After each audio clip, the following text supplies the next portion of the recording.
यूं बारंबार कहता हुआ शोक से व्याकुल हो गया। उसको रुदन करते देख दंडी स्वामी ने कहा कि हे वैश्य, रुदन मत कर, मेरे वचनों को सुन, मेरी आज्ञा तथा पूजा से बैमुखे हो जाने से हे दुबुद्धे तुझे बार बार दुख हुआ।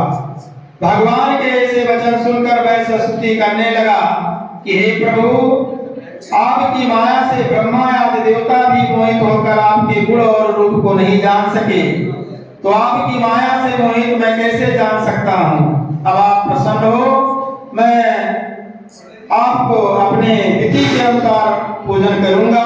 मेरी नाव को पहले की तरह धन से पूर्ण करें और आप मुझ शरणागत की रक्षा करें। ऐसे भक्ति वाणी सुनकर जनार्दन भगवान विष्णु प्रसन्न हो गए। मनवांछित वरदान देकर भगवान तत्काल वहां से अंतर ध्यान हो गए। तदंतर वैश्य नाव के ऊपर चढ़कर नाव को धन से भरी देखा तो वैश्य ने कहा कि सत्यनारायण की कृपा से मेरा मनोरथ सफल हो गया। यूं कहकर साथियों सहित विधिवत पूजन कर सत्यनारायण की कृपा से अति प्रसन्न यत्न पूर्वक नाव को सहेज अपने देश को चल दिया। अपने जमाता से वैश्य कहने लगा कि हमारी रतनपुरी नाम वाली नगरी को देखो। अपने धन के रक्षक दूत को अपने घर भेजा। वो दूत नगर में बने के स्त्री को देखकर प्रणाम कर दूत अभिष्ट वचन कहने लगा। जमाता बांधो एवं धन सहित सेठ जी नगर के निकट आकर प्राप्त हुए हैं। दूत के मुख से ऐसी वाणी सुनकर वो पतिव्रता प्रसन्न हुई और वो सत्यनारायण की पूजा से निवृत्त हो अपनी कन्या से लीलावती बोली कि हे पुत्री, मैं सेठ जी के दर्शन करने जाती हूँ, तुम शीघ्र आना। माता के ऐसे वचन सुनकर चटपट व्रत समाप्त कर प्रसाद का त्याग कर वो भी पति के दर्शन को चली। इसी से सत्यनारायण भगवान रुष्ट हो पतियुक्त नाव को धन सहित जल में डुबो दिया। कलावती कन्या तट पर अपने पति को न देखकर महाशोक से रुदन करती हुई भूमि पर गिर पड़ी। अलिच्छित हुई नाव और महादुखी कन्या को देखकर वैश्य मन में अत्यंत भयभीत होकर कहने लगा, ये क्या आश्चर्य हुआ। सब मल्लाह भी चिंता करने लगे। तदंतर लीलावती कन्या को दुखी देखकर अत्यंत व्याकुल हो दुख से रुदन करने लगी। फिर पति से कहा कि अभी नौका से अलिच्छित कैसे हो गई मैं नहीं जानती। कौन से देव के प्रकोप से नाव डूब गई है। सत्यनारायण की महात्म को जानने की शक्ति किसमें है। यूं कहकर सज्जनों से अति विलाप करने लगी।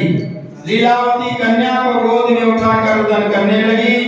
कलावती कन्या स्वामी के नष्ट होने पर अत्यंत दुखित हो अपने पति की खड़ाऊं सती होने के लिए मन में निश्चय किया। कन्या के ऐसे चरित्र को देखकर धर्मवेत्ता वैश्य अपनी स्त्री से अत्यंत शोक संतप्त होकर चिंता करने लगा। या तो नाव को सत्यनारायण भगवान ने हर दिया या मैं ही सत्यनारायण की महामाया से मोहित हो रहा हूँ। मैं धन और विभव के अनुसार सत्यनारायण का पूजा करूंगा। उसने अपना ये मनोरथ सबको बुलाकर सुनाया। बारंबार पृथ्वी पर दंड के समान गिरकर सत्यनारायण भगवान को प्रणाम किया। तब दीन जनों के पालन करने वाले सत्यनारायण भगवान प्रसन्न हो गए। भक्तों के पालन करने वाले भगवान ने साधु को आकाशवाणी द्वारा कहा कि तेरी कन्या प्रसाद का परित्याग कर अपने पति को देखने चली आई है। इसी कारण इस कन्या का पति अनिच्छित हो गया। यदि वो घर जाकर प्रसाद का भक्षण कर फिर आए तो हे वैश्य तेरी कन्या का पति मिल जाएगा। कन्या ने आकाश मंडल से ऐसे वचन सुनकर तुरंत घर पर जाकर प्रसाद का भक्षण किया। फिर लौट कर आई तो उसने अपने पति को देखा।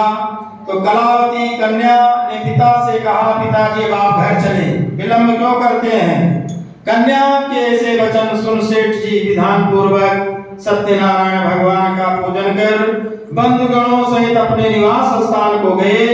बड़ी पुत्र संतुष्ट हो पौर्णमासी और संक्रांति को सदैव सत्यनारायण का पूजन करने लगा।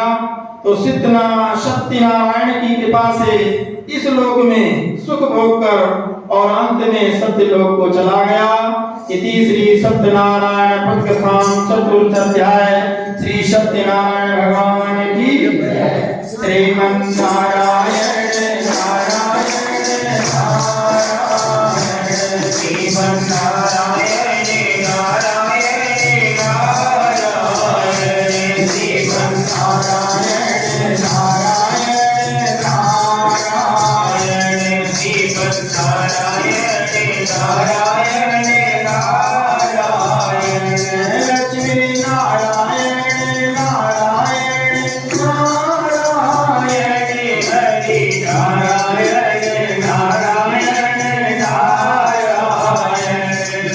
उतार